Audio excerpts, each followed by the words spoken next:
जय हिंद मेरे प्यारे साथियों, एक बार फिर से स्वागत है मेरे यूट्यूब चैनल जॉब की जानकारी। दोस्तों, इस वीडियो में हम बात करेंगे, आपने अभी जो सीआरपीएफ स्पोर्ट्स पर्सन का फॉर्म भरा हुआ था और उसका अभी सिलेक्शन प्रोसेस स्टार्ट हो चुका है। तो बहुत से कैंडिडेट ऐसे हैं जिनको डाउट हो रहा है कि सर मेरे पास किस लेवल का सर्टिफिकेट होना चाहिए स्पोर्ट्स के अंदर में, ताकि मैं जाऊँ कि नहीं अपनी भर्ती को देखने के लिए। क्योंकि फॉर्म तो उन्होंने भर दिया था, लेकिन अब जब लग रहा है पता है कि नहीं भैया इस लेवल के आपके पास सर्टिफिकेट होने चाहिए तभी आप जाइए सिलेक्शन प्रोसेस में, अदरवाइज़ कोई फ़ायदा नहीं जाने का। तो मैं एक बार इसमें गो थ्रू कर देता हूँ, ताकि आप जब इस चीज़ को समझेंगे तो आपको क्लियर हो जाएगा कि आपके पास कौन से लेवल का सर्टिफिकेट होना चाहिए। सबसे पहले दोस्तों बताता हूँ मैं कि आपके पास में, क्योंकि ये स्पोर्ट्स कोटे की वैकेंसी है तो स्पोर्ट्स क्वालिफिकेशन आपके पास में होना चाहिए।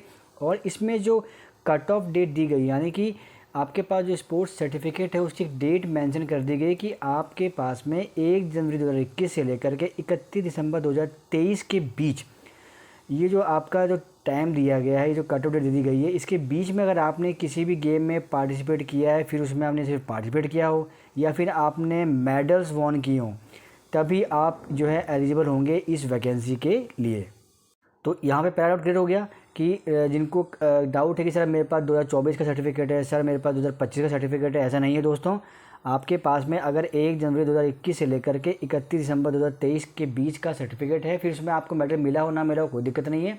आपने सिर्फ पार्टिसिपेट किया था और आपके पास में पार्टिसिपेट का सर्टिफिकेट है, तो आप इस वैकेंसी के लिए एलिजिबल हैं, क्वालिफाई आप कर सकते हैं। लेकिन जो सर्टिफिकेट मिला था, जो आपने पार्टिसिपेट किया था, वो किस लेवल का गेम था वो मैं अब आपको बताऊंगा। नीचे की तरफ में नोटिफिकेशन में क्लियर मेंशन कर दिया गया है, मार्क्स भी बता दिए गए हैं कि किसने किसको कितने कितने मार्क्स दिए जाएंगे।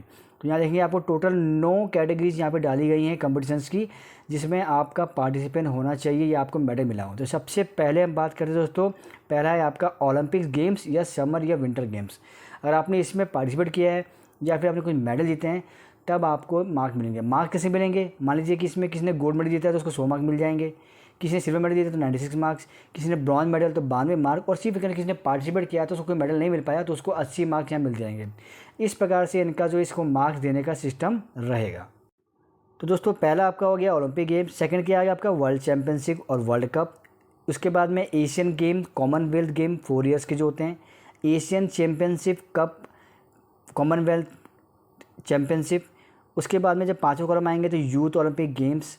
छठे कॉलम में क्या है? Youth junior Asian championship and youth junior Commonwealth championship. Confusion नहीं होना है यहाँ पे दोस्तों, एक कॉमनवेल्थ चैम्पियनशिप है, एक एशियन चैम्पियनशिप है। उसके बाद जब 7वें नंबर पे आप आते हैं तो क्या लिखा हुआ है? ACF games and any international competition recognised by government of India with minimum participant of 7 countries backed by medal in national level competition. इसमें अगर आपका है तो आप अप्लाई कर दीजिए। उसके बाद में 8वां कॉलम दिया गया है national games and senior national championship, यानी कि अगर आपने नेशनल गेम्स खेले हैं तो भी आप जो है इसमें जाइए, अपना सेशन प्रोसेस को दे करके आइए। क्योंकि कई लोगों का कमेंट आ रहा था कि सर नेशनल का सर्टिफिकेट है, मैं जाऊँ कि नहीं जाऊँ, तो क्लियर होता है कि आपको जाना चाहिए। तो यहाँ पे इंडिविजुअल मेडल्स के अलग अलग मार्क्स दिए गए हैं। जैसे इंडिविजुअल मेडल में गोल्ड मेडल को 30 मार्क, उसके बाद में ब्रॉन्ज को 26 और लास्ट में 22। यहाँ पे पार्टिसिपेशन किया है अगर आपने नेशनल गेम्स में तो कोई मार्क्स नहीं मिलेंगे भैया, क्लियर हो गया। ऐसे टीम मेडल्स जो होंगे स्पोर्ट्स, उसमें भी आपको मार्क्स मिलेंगे, गोल्ड सिल्वर ब्रॉन्ज। लेकिन अगर पार्टिसिपेट किया दोस्त तो यहाँ पे फिर आपको जाने का मतलब नहीं बनता है, आपको मार्क नहीं दिए जाएंगे। यहाँ पे ब्लैंक मार्क देखिए यहाँ पे, और जितने भी स्पोर्ट्स इवेंट है यहाँ पे पार्टिसिपेंट का जो कॉलम है मार्क्स का, सब में मार्क्स दे दिए गए हैं कुछ ना कुछ। लेकिन जैसे नीचे आते हैं हम नेशनल गेम्स और सीनियर नेशनल चैम्पियनशिप में आते हैं तो यहाँ पे पार्टिसिपेंट के मार्क्स तो है नहीं दोस्तों। उसके बाद में last but not least youth junior national championship. यहाँ पे इंडिविजुअल और टीम मेडल्स गेम्स हैं। यहाँ भी गोल्ड सिल्वर मेडल के तो पॉइंट मिलेंगे, लेकिन अगर आपने पार्टिसिपेट किया है, आपने जाके पार्टिसिपेट किया था और आपको मेडल नहीं मिल पाया तो आपको यहाँ पे कुछ भी मार्क्स अलॉट नहीं किए जाएंगे मेरिट के लिए। दोस्तों, इसको मैंने एक्सप्लेन कर दिया। टोटल 9 कॉम्पिटिशन्स हैं जिसके अंतर्गत आपको मार्क्स मिलेंगे, और ऐसे 2 कॉम्पिटिशन इसमें से हैं जिसमें आपने अगर पार्टिसिपेट किया है तो आपको मार्क्स नहीं मिलेंगे। कुछ एक चीज़ें दोस्तों और भी हैं यहाँ पे कि ऑर्डर ऑफ प्रेफरेंस, यानी कि जो मेरिट लगेगी वो कैसे लगेगी? जाहिर सी बात है, जिसके अच्छे लेवल पे मेडल्स होंगे उसको जो है मेरिट में आना या उसके मार्क्स अच्छे मिलने मिले। मान लीजिए कोई ऐसा कैंडिडेट आया जिसने ओलंपिक गेम्स के अंदर में गोल्ड मेडल लिया है, और एक ऐसा कैंडिडेट आया जिसने वर्ल्ड चैम्पियनशिप के अंदर में गोल्ड मेडल लिया है, तो जाहिर सी बात है कि जो ओलंपिक गेम्स में जिसने पार्टिसिपेट किया था उसको 100 मार्क मिल जाएंगे, और जिसने वर्ल्ड चैम्पियनशिप में पार्टिसिपेट किया था और गोल्ड मेडल लिया था उसको 90 मार्क्स मिल जाएंगे। इस हिसाब से आपका मेरिट बन जाएगा।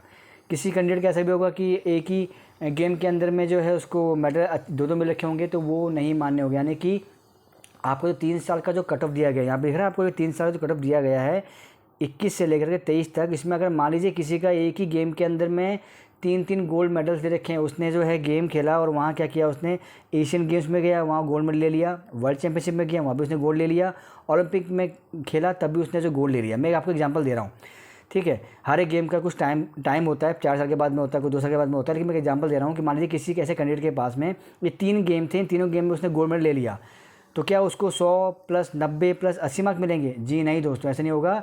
उस तीनों गेम्स में जो सबसे टॉप मोस्ट उसका कंपटीशन होगा उसको उसके मार्क्स दिए जाएंगे। यानी कि इन तीनों गेम, यानी कि एशियन गेम्स में, वर्ल्ड चैंपियनशिप में, ओलंपिक गेम्स में इसका टॉप मोस्ट गेम कौन सा हो गया? ओलंपिक गेम्स, जिसमें उसके 100 मार्क हैं, तो उसको सीधा उसको 100 मार्क अलॉट किए जाएंगे, ना कि 100 + 90 मार्क्स उसको मिलेंगे वर्ल्ड चैंपियनशिप के + 80 मार्क्स एशियन गेम्स के। ऐसा नहीं होगा दोस्तों।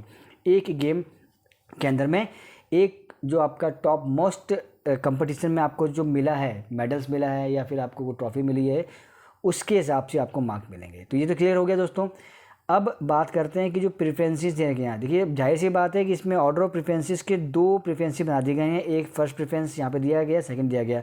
फर्स्ट के अंदर में जो दिया गया है वो हाई लेवल के जो एग्ज़ाम्स हैं, जो गेम्स हैं जिसमें गोल्ड, सिल्वर, ब्रॉन्ज, जिसमें international competition junior senior levels पे लिए हैं, उनको रखा जाएगा। और सेकंड के अंदर में क्या है दोस्तों, जिसने 3rd प्लेस जीती है या कि रिप्रेजेंट किया है कंट्री को, उसको रखा जाएगा। तो आप समझ सकते हैं, जाहिर सी बात है वैकेंसी तो कम ही है, और वैकेंसी कम है तो इसके अंदर में जिसके पास में अच्छे लेवल का मेडल है दोस्त, जिसके पास में अच्छे लेवल का मेडल है, वो मान के चलिए कि उसका सिलेक्शन होने का चांसेस फुल बन जाता है। तो दोस्तों अब कन्फ्यूजन नहीं होना है, मैंने एक्सप्लेन कर दिया है। फिर भी अगर कोई डाउट है, कमेंट है, तो कमेंट में कमेंट कर दीजिएगा, या फिर दोस्तों मैंने टेलीग्राम ग्रुप और मैंने व्हाट्सएप बना रखा है, दोनों का लिंक मैं डाल दूँ डिस्क्रिप्शन बॉक्स में, आप उसको ज्वाइन कर लीजिए, वहाँ पर आइए। और टेलीग्राम में आने के बाद में आप मुझे मेरे पर्सनल नंबर पे आकर के DM कीजिए, फिर हम वहाँ पे बात कर सकते हैं। आपको कोई कन्फ्यूजन तो वहाँ पे भी आप जो है मैं आपको इसकी आपकी हेल्प करने की कोशिश करूँगा।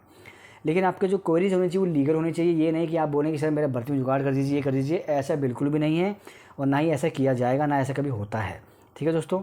इसके अलावा दोस्तों मैंने सिलेक्शन प्रोसेस क्या रहने वाली है उसके बारे में वीडियो बना रखा है। और सबसे इंपॉर्टेंट चीज़ डॉक्यूमेंटेशन।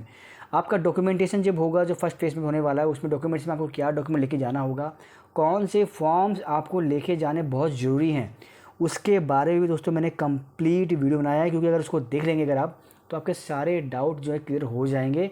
क्योंकि कई बार ऐसा होता है कि हाइट, वेट, चेस्ट में एक छूट चाहिए होती है, जा कर के उनको डॉक्यूमेंट नहीं होते हैं और वो उनको निकल जाते हैं। तो उसके लिए भी मैंने वीडियो बना दी है, तो उसको भी आप देख सकते हैं, जाके सारे डाउट आपके कन्फ्यूजन क्लियर हो जाएंगे। और सारे वीडियो का लिंक मैं डाल दूँगा डिस्क्रिप्शन बॉक्स में। तो दोस्तों ऐसे ही इन्फॉर्मेटिव वीडियो करूँगा। पहली बार आए दोस्तों तो चैनल को जो सब्सक्राइब कर लीजिएगा।